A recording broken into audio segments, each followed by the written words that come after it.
3, 2, 1. Good evening, everybody, and thank you for joining us here tonight for the OCC Scrims. I bet you were expecting Litzy, and if you were, you might be wrong. So, Litzy is actually out for the night, so I will be taking his place. Now, I am the Loud T-Rex, joined here by Amano Yuki, with Elaine working the game host, and Jag as the camera. Amano, how you doing today, buddy? I'm doing well. I'm really excited for this exciting match. Really, this match tonight is going to be a real important one tonight because this Titans and Project Proteus are tied right now in points and everything, and this match right here will determine who takes second place in the gold division. Ooh, and that's a big one, especially now that we are starting to work our way into, well, we're in April now, and May is really when we start hitting the divisionals. Once we get towards the second to last weekend or second to last week of May, that's going to be the playoffs. So it's extremely important, more so now than ever, to really start ramping up these wins, or at least start ramping up these maps. And as you said, yeah, they currently are tied for second place with a 1-3 record. Meanwhile, Void still remains undefeated. Now, that being said, that would be sort of an upset come the finals if the the underdog manages to win. But hey, that's the point of playoffs. So we got Titans versus Project Proteus. What do you think we're going to be expecting here tonight? One thing I definitely love out of these matches and looking at these players is the DPS from both players. We got Hanzuki and you got Hot Pockets, really well known throughout the gold division for their DPS. And then Wolfpack, kid, you gotta enjoy him. Always love watching him play. And then the tanks, House of Homie and Neithel, I believe is Project Proteus' main tank. Mm-hmm. Really love to see their fights tonight.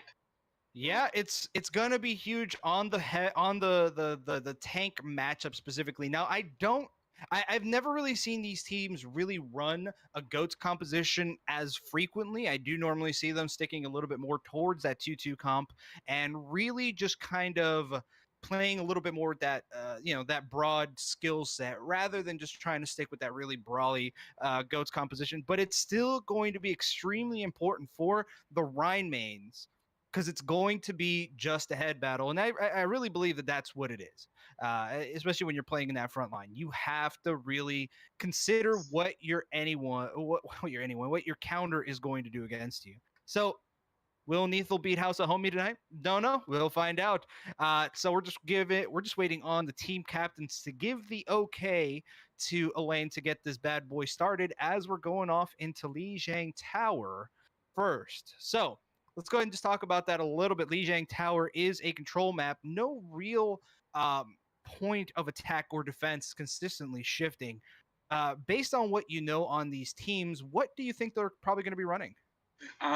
Definitely Lijiang Tower on the tower portion where they have I believe it's this encircle and then they have White Room. That one is where you see a more of versatile boob comp, and then you always see a Rein Zarya there. Rein Zarya is really good, but I've seen Orisa Roadhog occasionally come out on that map. But I think the tank matchups here for especially Lijiang and all is always going to be Rein Zarya, Lucio. Really work really well on all of Lijiang's control map. Okay, alrighty. Well, with that in mind, let's just see what we've got in order to go ahead and get the start. I do want to thank everybody out in the virtual crowd for joining us here tonight. We're just looking to really have a solid time. So here we go, entering onto this one. As I said, Lijiang Tower. It's going to be really important. What is going to be our initial map? So let's give it a good look over and see. And here it is. It's exactly what you're talking about. It's at exactly that first point that you were considering. So let's see if they're going to be running that Rein Zarya composition. We could have a D.Va Winston, though it's not as popular nowadays. No. One thing I know, Hot Pockets will be running that far. I know it's his signature on this map here. Okay, so yeah, no, you're absolutely right. Having that Pharah is just extremely important. She has just so much room to work with. And here we go, Athena letting us see exactly what we're going to start with. And here we go. It's exactly as you said. That 2-2-2 composition is going to start. Isaiah and Surprise are going to be playing actually the tanks with the Orisa Hog, and on the other side we're going to have a Rein Hamster. Hamster can be used on this map, especially the spin to win in the middle, since it's more of a circular point and he has that thing to latch onto in the middle. But I honestly don't think Sniv will stay on Hamster too long. It depends on, especially with their running. They have a lot of stuns that can counter him.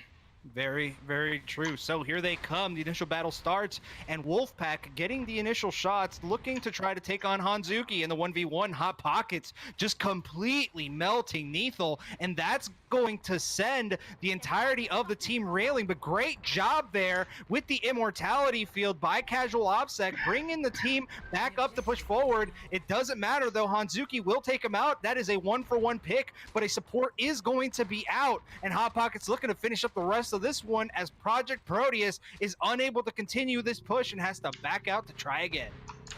This is definitely an interesting comp. I haven't seen them do it before. You just get that piece in here, you start to see new and kind of way comp. Helix Snake's now switching off the Doom into the Reaper. Probably a better choice here to have more of a, like, damage dealer with closer range. And Doomfist would be a lot, the Reaper would be a lot better going into this comp. But they don't have that hit scan to deal with Hanzuki, who's just raining damage in on them. Yeah, and he's just running it in. Neithel not really staying back for his team, looking to help out, but here comes the battle, and great job there as the ultimate does come out by Casual OPSEC, but it looks like the rest of the rest of Titans is already ready to go, and Hanzuki managing to take out Wolfpack as it's going to be a slow crawl here, and now Isaiah is just ready to go. The res does come out from Danks, but he doesn't have enough healing to come in. Danks does pop that ultimate, looking to keep him alive, and Hanzuki does send out them rockets, looking to try to finish that bad boy out, but nothing is going out yet. This is a relative stalemate, and the hammer down does come out, but Isaiah tactically blocking that with the golden armor, and here comes the ultimate from Surprise, back up with Isaiah, and the rest of the team is sent reeling towards the back line. The hook comes in, and Danks has absolutely no chance. That's going to be the end of that, as it seems that the Titans are moving their way up 70% to nothing. One thing Project Proteus could change here is doing more of the range character. Looking at they have a lot of close quarters fighters, with the exception of Wolfpack, and you just have Titans in that room dealing out range so far, not even let them get close enough to even do anything.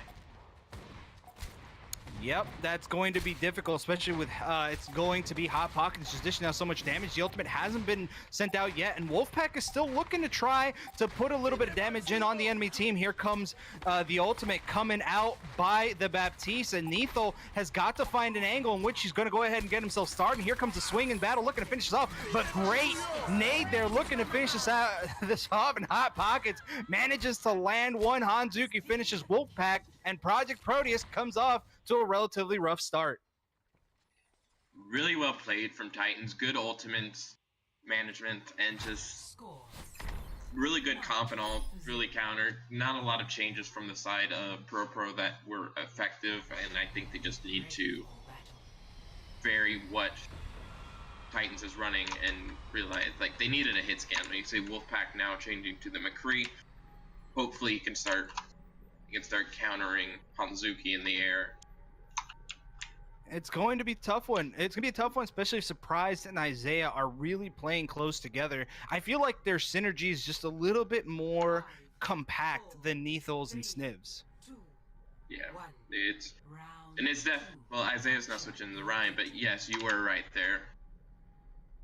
All right, so here they go. The initial charge does come out from Isaiah, and he goes ahead and just gives it a second to wait on his team. They are going to go with that Ryan Zarya, and they're going to have House of Homie is going to be playing the Brigitte. So they're going to go ahead and get started. Neithel's got eyes, looking around, seeing where he's going to go ahead and get himself started, and the battle starts off once again. The Fire Strike does come out, and it looks like it connects both ways, but Sniv has got to be careful. He might be slightly out of position, and the battle's starting off once again. The Ryans are swinging away at each other, and Hot Pockets is just on fire tonight, looking to finish off the entirety of this team, and Neithel is just getting absolutely demolished. The rest of the team is going to be sent reeling, and they don't seem to have an answer as Helix Snake looking to run out, and he might just barely make it. Great job there by Danks, able to finish out that sleep.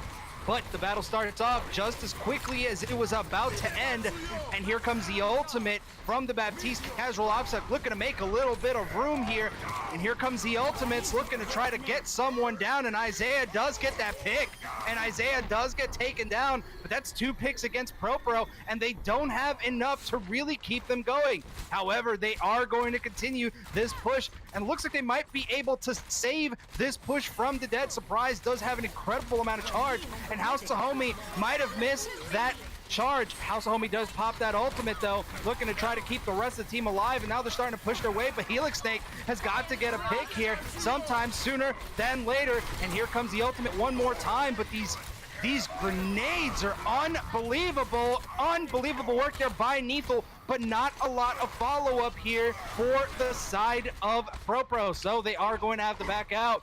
Helix Snake was looking for a pick, but it's not going to be enough. Quaking Punch, unbelievable with these nades. Yeah, a lot of anti-natures are doing huge amount. Isaiah setting that front line as well, and then Top Pocket and Hanzuki working that DPS tonight, just raining damage on it. It's like they came in telling ProPro we ain't playing, and they're doing it all they got.